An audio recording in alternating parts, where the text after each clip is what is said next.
안녕하세요 여러분. 제 이름은 김형준입니다. 오늘도 다시 한번 이렇게 하나님의 말씀을 여러분과 나눌 수 있게 되어서 너무 감사하게 생각합니다. 여러분 아시는 것처럼 지금 우리는 다니엘서를 살펴보고 있습니다. 그리고 오늘은 다니엘서 6장의 말씀, 잘 아시는, 많은 분들이 잘 아시는 사자굴 속의 다니엘 이야기를 함께 보게 됩니다. 오늘도 한번 그 말씀을 읽을 때 이 레고 배경 그림들을 준비해 보았습니다. 우리 교회는 4학년 어린이들부터 어른들과 함께 예배드리고 설교를 듣기 때문에 그 학생들을 생각하면서 준비한 것이지만 어른들도 또 좋아하시는 것 같습니다. 다니엘서 6장 대부분을 읽겠지만 시간상 다 읽지 않고 넘어가는 부분도 있음을 미리 말씀드립니다. 다리우스는 이 바벨론의 뒤를 이은 페르시아 왕국의 새로운 왕이었습니다. 다리우스는 자기 뜻대로 나라 안에 지방 장관 120명을 세워서 나라를 다스리게 하였다. 그런데 다니엘이 다른 정승들이나 지방 장관들보다 더 우수하였으므로 왕이 그를 나라의 통치자로 임명하고자 하였다. 그러자 다른 정승들과 지방 장관들이 다니엘이 나라 일을 잘못한 것을 찾아내려 하였다. 그러나 그들은 그에게서 아무런 실책이나 허물을 발견하지 못하였다. 다니엘이 임무에 충실하여 아무런 실책이나 허물이 없었기 때문이다. 그래서 그들은 서로 말하였다. 다니엘이라는 자는 그가 믿는 신의 법을 문제 삼지 않고는 고발할 근거를 찾을 수 없다. 그리하여 총리들과 방백들은 왕에게로 나아가서 아뢰었다. 다리우스 왕이여 만수무강하시기를 빕니다. 이 나라 정승들과 대신들과 지방 장관들과 고문관들과 총독들이 모두 의논한 바가 있습니다. 왕께서 법을 한 가지 만드셔서 금령으로 내려주시기를 요청합니다. 그 법은 앞으로 30일 동안에 왕 말고 다른 신이나 사람에게 무엇을 간구하는 사람은 누구든지 사자굴에 집어넣기로 한다는 것입니다. 바라옵기는 왕께서 이제 금령을 세우셔서 그 문서에 도장을 찍으시고 메대와 바르시아에 고치지 못하는 법을 따라서 그것을 다시 고치지 못하게 하시기를 바랍니다. 그리하여 다리우스 왕은 금령의 문서에 왕의 도장을 찍었다. 다니엘은 왕이 금령 문서에 도장을 찍은 것을 알고도 자기의 집으로 돌아가서 다락방으로 올라갔다. 그 다락방은 예루살렘 쪽으로 창문이 나 있었다. 그리고 그는 늘 하듯이 하루에 3번 그의 하나님께 무릎을 꿇고 기도하며 감사를 드렸다. 그때 다니엘을 모함하는 사람들이 들이닥쳐 다니엘이 그의 하나님께 기도하며 간구하는 것을 목격하였다. 그들이 왕에게 아뢰었다. 왕이여, 유다에서 잡혀온 다니엘이 임금님을 무시하고 또 왕의 도장이 찍힌 금령을 무시하여 하루에 3번씩 기도를 드리고 있습니다. 그래서 왕이 명령을 내리니 그들이 다니엘을 끌어다가 사자굴에 던져 넣었다. 왕이 다니엘에게 말하였다. 당신이 섬기는 당신의 하나님이 당신을 구하여 주기를 바란다. 사람들이 돌 하나를 굴려다가 굴 어귀를 막았고 왕이 그 위에 자기의 도장과 귀인들의 도장을 찍어서 봉하였다. 이렇게 하여서 다니엘에게 내린 조치를 변경할 수 없게 하였다. 그 뒤에 왕은 궁전으로 돌아가서 그날 밤을 뜬 눈으로 지새우며 먹지도 마시지도 않고 즐거운 일은 아무것도 하지 못하게 하였다. 이튿날 동이 틀 때 왕은 일어나는 길로 곧 사자굴로 갔다. 그 굴 가까이 이르러서 왕은 슬픈 목소리로 외치며 다니엘에게 말하였다. 살아계신 하나님의 종 다니엘은 들으시오. 그대가 늘 섬기는 그대의 하나님이 그대를 사자들로부터 구해 주셨소? 다니엘이 왕에게 아뢰었다. 왕의 만수무강을 빕니다. 나의 하나님이 천사를 보내셔서 사자들의 입을 막으셨으므로 사자들이 나를 해치지 못하였습니다. 이것은 하나님 앞에서 나에게 죄가 없다는 사실이 드러났기 때문입니다. 왕이여, 나는 왕에게도 죄를 짓지 않았습니다.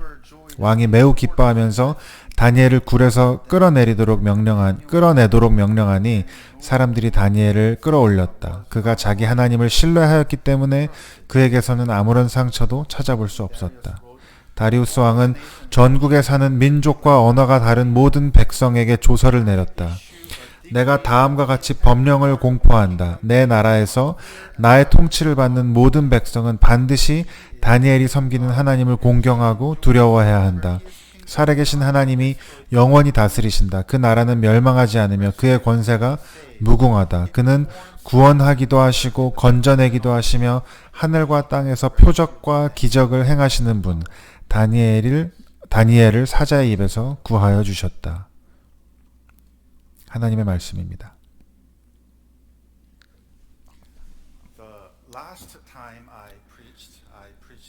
지난번에 제가 설교할 때의 본문은 다니엘서 3장이었습니다.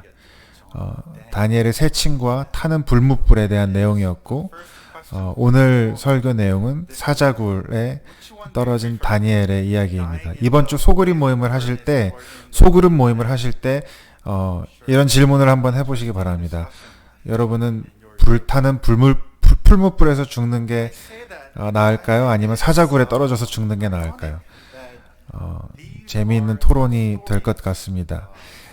저는 이 이야기들이 가장 인기 있는 주일학교 어린이들의 이야기라는 것이 참 아이러니하다고 생각합니다. 왜냐하면 생각해보면 정말 아이들에게 적합하지 않은 이야기이기 때문입니다. 우선 오늘 이야기에서 다니엘은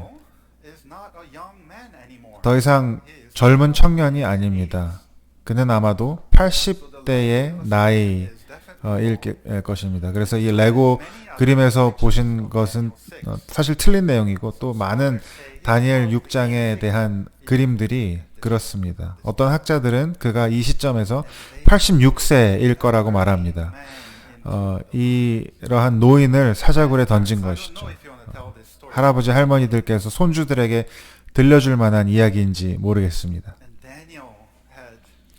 다니엘은 힘든 삶을 살았습니다. 어떻게 보면 흔히 우리는 다니엘이 성공적인 삶을 살았고 힘있는 정치인이 되었다고 생각하지만 그것이 그의 삶을 더 쉽게 만들어준 것이 아닙니다. 우리가 방금 읽은 것처럼 그것은 오히려 그의 삶을 더 어렵게 만들었습니다.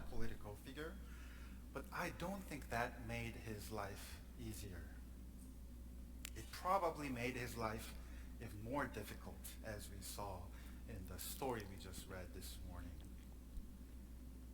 All his life, more than 70 years, 70년이 넘는 세월 동안 그는 as a young exile, 이방 땅에서 포로의 신분으로 이방인으로 살았고 그의 삶은 결코 순탄하지 않았습니다. we just celebrated 아시는 것처럼 바로 지난주에 우리 교회는 창립 70주년을 맞았습니다. 그리고 예배 시간에 우리가 함께 보았던 그 비디오에서 우리는 여기 계신 많은 분들의 젊었을 때의 모습을 또 볼 수 있었습니다. I'm sure as you were watching, you had many different thoughts. 여러분이 그 영상을 보시면서 다양한 많은 생각들을 하셨겠지만 우리가 다 고백할 수 있는 것은 젊어서나 나이가 들어서나 인생의 각 계절에는 나름의 어려움과 문제가 있습니다. 다니엘도 마찬가지였습니다. 이렇게 이 이야기는 주일학교 어린이들을 위한 신나는 이야기이기도 하지만 또 긴 세월 인생의 어려움 가운데 하나님과 동행하고 있는 노년의 다니엘의 이야기이기도 합니다. So what do we learn from Daniel this morning? 오늘 우리는 다니엘에게서 무엇을 배울 수 있을까요? I want to highlight three things. 6장의 이야기를 생각할 때 다니엘에 대해서 세 가지를 주목해 보려고 합니다. 첫 번째는 다니엘의 무고함입니다. 두 번째는 그의 고난, 그리고 세 번째는 다니엘의 신원, 그의 억울함을 풀어주신 하나님의 역사에 대해서 살펴보려고 합니다. 다니엘의 무고함, 그의 고난, 그리고 다니엘의 신원. 먼저 다니엘의 무고함 혹은 결백함입니다. 다니엘은 유능하고 총명한 사람이었습니다. 왕들이 바뀌고 또 제국이 바뀌는 그때에도 다니엘은 정부의 중요한 요직에서 중요한 인물로서 그 영향력을 유지합니다. And in chapter 6 we read this new king Darius. 그리고 이제 다니엘 6장에 이르러서 empires. 이 새로운 왕 다리우스는 다시 한번 다니엘을 Daniel wants to 자기의 왕국에서 가장 강력한 세 사람 중에 하나로 임명하고 and he was also 또 나아가서 왕국 전체에서 왕 다음으로 힘 있는 사람으로 세울 계획을 가지고 있었습니다. entire kingdom other than the king himself. So certainly he was excellent. He excelled in his 분명히 다니엘은 뛰어난 능력을 가지고 있었고 훌륭한 사람이었습니다. But not only was he excellent. 그러나 다니엘은 그렇게 뛰어날 뿐만 아니라 또 Text this 어, morning 결백한 사람이었습니다. 오늘 우리 본문은 그의 결백함을 강조하고 있는 것 같습니다. 4절에 보니까 그들이 다니엘이 나라 일을 잘못 처리한 것을 찾아내려 하였다. 그러나 그들은 다니엘에게서 아무런 실책이나 허물을 발견하지 못하였다. 다니엘이 그의 임무에 충실하며 아무런 실책이나 허물이 없었기 때문이다. 라고 기록하고 있습니다. This is not to say Daniel was a sinner. 물론 이것이 그가 죄 없는 사람이었다라고 이야기하는 것은 아닙니다. Deserve 그러나 things that were happening to him. He was 이는 그를 향한 고발들에는 근거가 없고 다니엘은 무고했다는 것입니다. Daniel. 여기서 우리는 다니엘의 이름에 주목해 볼 필요가 있습니다. 단이라고 하는 것은 재판관을 의미합니다. 그리고 이라는 것은 나의라는 뜻입니다. 그래서 다니라고 하면 나의 재판관이라는 뜻이고 엘은 아시는 것처럼 하나님을 의미합니다. 그래서 다니엘은 하나님은 나의 재판관이시다 라는 뜻입니다.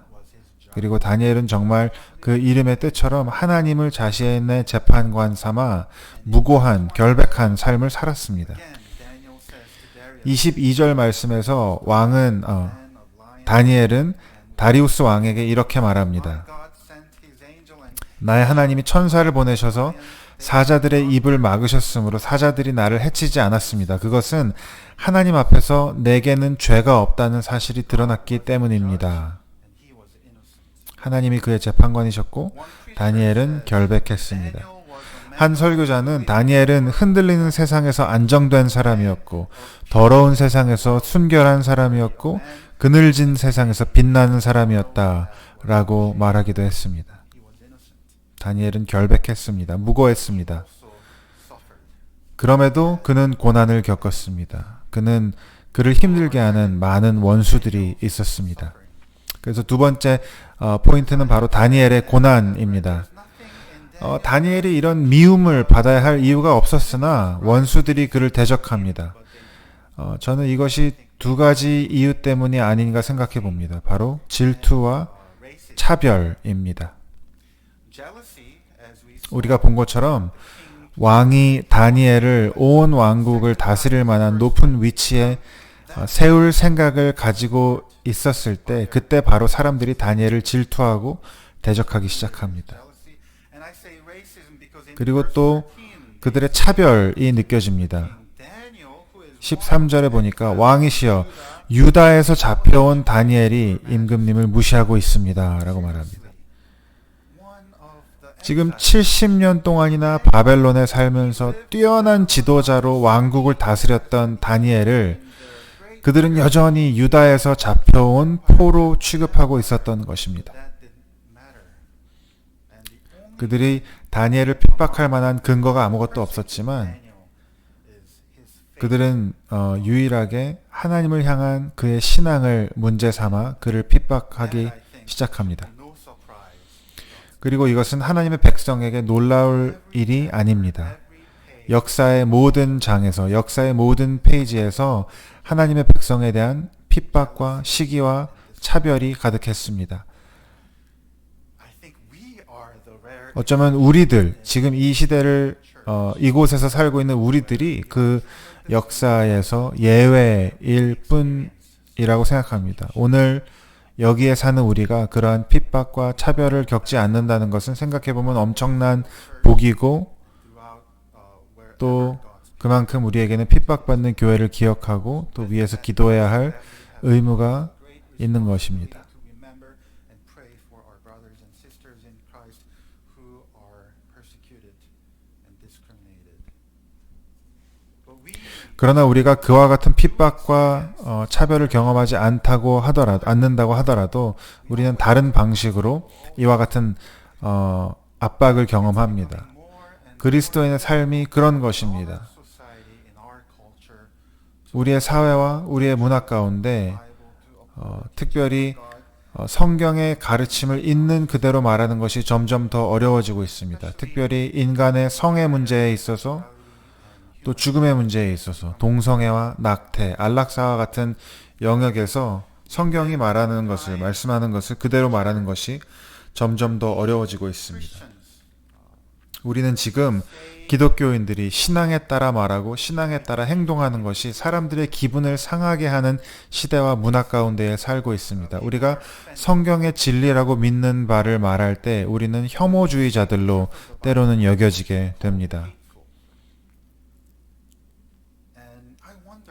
어쩌면 우리가 그리스도인으로 살아가면서 어떤 방식으로든 그 누구의 기분도 상하게 하지 않는다면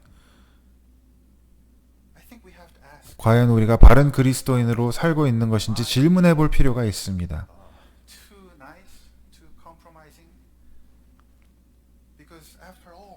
왜냐하면 예수님께서 우리에게 세상이 너희를 미워할 것이다 라고 말씀하셨기 때문입니다.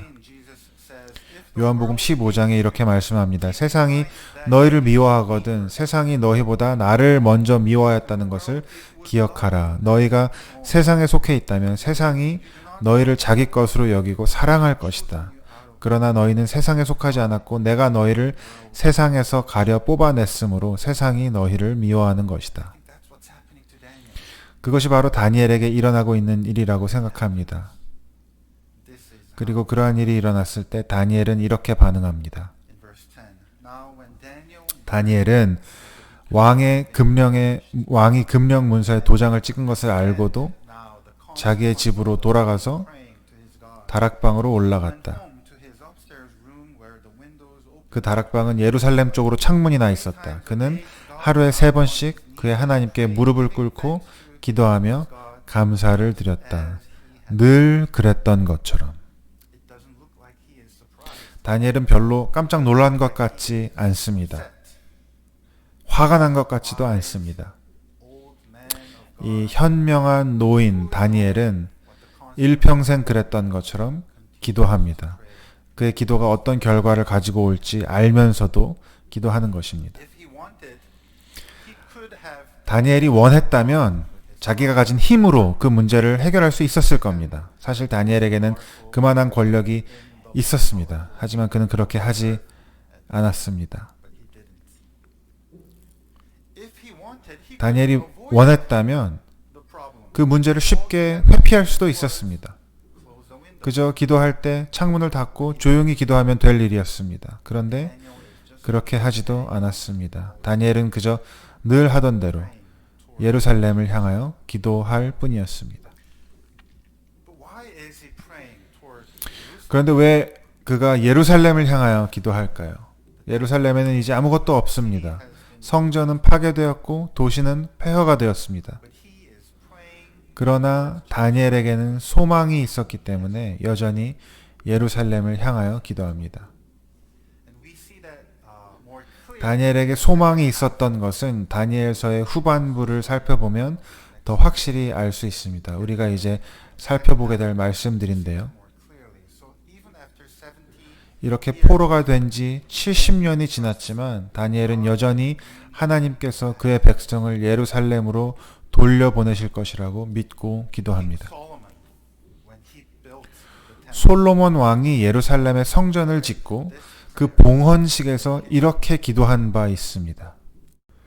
죄를 짓지 않는 사람은 없습니다. 이 백성이 주님께 죄를 지어서 주님께서 진노하셔서 그들을 원수에게 넘겨주시게 될 때에 멀든지 가깝든지 백성이 원수의 땅으로 사로잡혀 가더라도 그들이 사로잡혀간 그 땅에서라도 마음을 돌이켜 회개하고 그들을 사로잡아간 사람들의 땅에서 주님께 자복하여 이르기를 우리가 죄를 지었고 우리가 악행을 저질렀으며 우리가 반역하였습니다 하고 기도하거든, 또 주님이 사로잡혀간 원수의 땅에서라도 마음을 다하고 정성을 다하여 주님께 회개하고 주님께서 그들의 조상에게 주신 땅과 주님께서 선택하신 이 도성과 내가 주님의 이름을 기리려고 지은 이 성전을 바라보면서 기도하거든, 주님께서 계시는 곳인 하늘에서 그들의 기도와 간구를 들으시고 그들의 사정을 살펴보아 주십시오. 주님께 죄를 지은 주님의 백성을 용서하여 주십시오. 주님을 거역하여 저지른 모든 반역, 죄까지도 용서하여 주십시오. 그들을 사로잡아간 사람들 앞에서도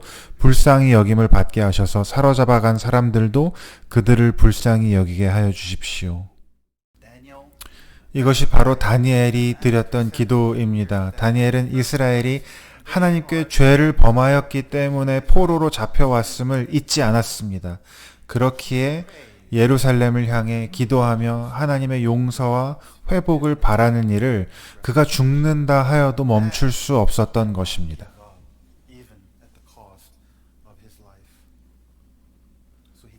그리고 그렇게 그는 결국 사자굴에 던져집니다. 마지막 세 번째 기억할 것은 다니엘의 신원입니다. 하나님이 다니엘의 억울함을 풀어주십니다. 이 이야기에서 재미있기도 하고 또 아이러니한 것은 세상 최고의 힘을 가진 다리우스 왕이 다니엘을 구원하지 못한다는 것입니다. 구하기를 원하는데도 그렇게 하지를 못합니다. 왜냐하면 왕 또한 자기가 만든 법에 구속되었기 때문입니다. 그런데 흥미롭게도 이 말씀을 잘 살펴보면, 이 이야기를 잘 들어보면 다리우스 왕은 마치 아직 다니엘을 구할 수 있는 길이 있는 것처럼 행동합니다. 다니엘이 사자굴에 던져졌을 때 그는 너의 하나님이 너를 구원하시기를 원한다 라고 말합니다. 그리고는 밤새도록 잠을 이루지 못합니다. 밤새도록 불안해합니다. 어쩌면 아직 다니엘이 살아있을지 몰라라고 생각하는 것 같습니다. 그래서 이튿날 동이 트자마자 사자굴로 달려가서 외칩니다. 다니엘아, 너의 하나님이 너를 구원하셨느냐라고 묻습니다. 여러분, 이상하지 않습니까? 다니엘이 사자굴에 던져지는 순간 사실 얘기가 끝난 거 아닙니까? 그럼에도 불구하고 왕이 여전히 일말의 희망을 놓지 않는 이유는 그 당시에 그 문화에서 누군가를 사자굴에 던진다는 것은 그저 형벌이기 이전에 그 사람이 결백한지 아닌지를 알아내는 방법이었기 때문에 그렇습니다.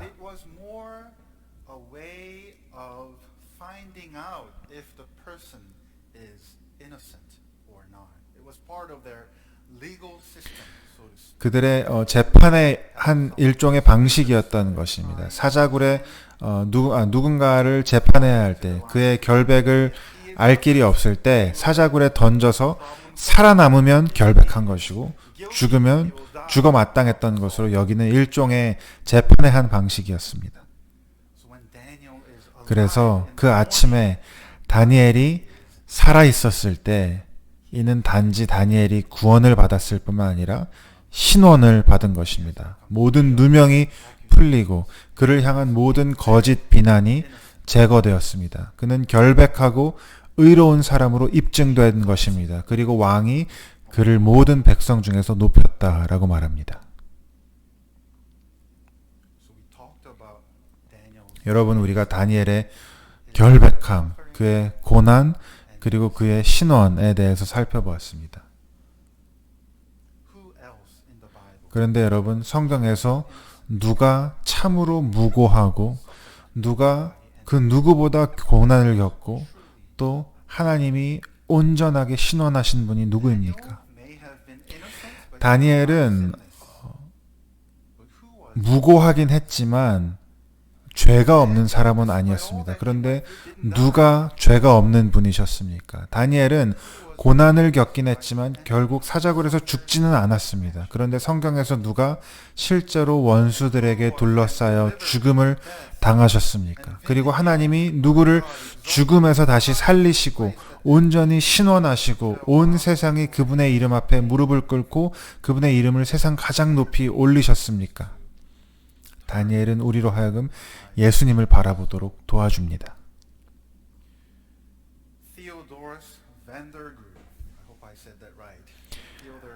테오도로스 반델구르라고 하는 18세기의 네덜란드 신학자가 있었습니다. 우리 교단의 신앙 고백서인 하이델베르그 요리문답의 주석서를 쓴 분으로 잘 알려진 그분이 그 주석서에서 예수 그리스도의 부활에 대해서 이렇게 말했습니다. 이 사건, 그러니까 다니엘서 6장의 이야기의 맥락에서 우리는 다니엘이 온 세상의 구속자이시며 구원자이신 예수 그리스도의 유형임을 알 수 있습니다. 다니엘이 그 대적들의 선동으로 사자굴에 던져지고 그 굴 입구가 무거운 돌로 완전히 막히고 왕의 반지로 봉인되어 아무도 그를 옮길 수 없고 그의 죽음이 보증되었던 것처럼 주 예수께서도 죽임을 당하신 후에 무덤에 던지우셔서 그 무덤의 입구가 무거운 돌로 봉인되었을 뿐 아니라 혹시라도 제자들이 그분의 시신을 무덤에서 옮기지 못하게 하기 위해서 병사들을 세워서 지키게 하였습니다. 하나님께서 다니엘을 친히 사자굴에서 아무 상처 없이 건져내시고 그 억울함을 신원하시고 더 큰 지위에 오르게 하신 것처럼 하나님께서도 주 예수 그리스도를 죽음의 구덩이에서 건지사 신원하시고 그를 더 큰 영광의 자리에 높이시려고 죽은 자 가운데서 살게 하셨습니다.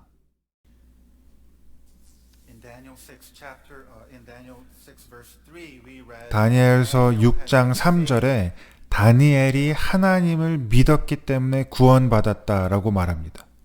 우리도 그리스도를 믿음으로 그를 믿는 자마다 멸망치 않고 영생을 얻게 되는 것입니다.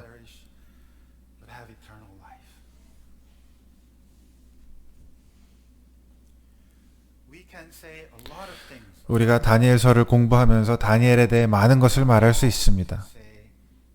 다니엘처럼 기도하라. 다니엘처럼 순결하라. 다니엘처럼 용감하라. 다 틀린 말은 아닐 것입니다. 하지만 다니엘이 그런 말을 듣는다면 그는 아마도 아닙니다. 이는 나에 대한 것이 아닙니다. 이는 하나님에 대한 것입니다. 나는 살아계신 하나님의 종 다니엘입니다. 하나님만이 구원하시고 하나님만이 다스리십니다. 하나님만이 용서하시고 하나님만이 회복시키십니다. 그 사실을 잊지 마시기 바랍니다. 라고 말씀할 것 같습니다. 그리고 이 이야기의 끝에서 다시 한번 우리는 이방 왕의 입을 통해 놀라운 찬양의 내용을 듣습니다.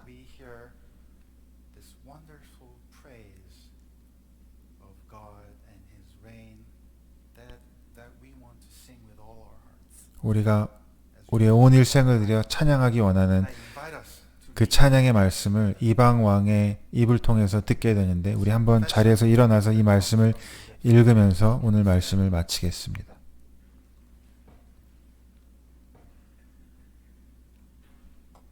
Let's read this together and then sing our song of response. Let's read this together. Praise the God. 다니엘의 하나님을 찬양하여라. 그는 살아계신 하나님이시요 영원히 변치 아니하시며 그의 나라는 멸망하지 않으며 그의 권세는 무궁하다. 그는 구원하기도 하시고 건져내기도 하시며 하늘과 땅에서 표적과 기적을 행하시는 분이시다. 그는 구원하시는 하나님이시다. 다니엘을 사자의 입에서 구하여 주셨다. 그리고 그 하나님이 죄와 사망의 권세로부터 우리의 주요 구원자 되신 예수 그리스도의 죽으심과 부활하심으로 저와 여러분을 구하여 주셨습니다.